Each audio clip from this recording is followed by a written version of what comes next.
To connect 5G in the Google Pixel 9 Pro or 9 Pro XL, start by opening Settings, then select the Network and Internet. In this one, we're going to select the SIMs, then we'll tap on our SIM card. Inside of this one, if we scroll down, we will see the preferred network type. Tap on this, set this to 5G. If you're still not getting 5G, do note that the 5G won't be on all the time. So for example, this is my iPhone here. And so what these modern phones do to save power, they'll set you to 4G most of the time. And then when you're using high bandwidth, such as, watching YouTube video, downloading files, then they'll switch you to 5G.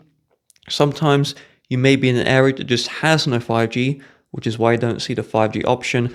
So because 5G does consume a lot more battery life, they turn it on a lot less than normal, and there's no way to force it on. So keep that one in mind.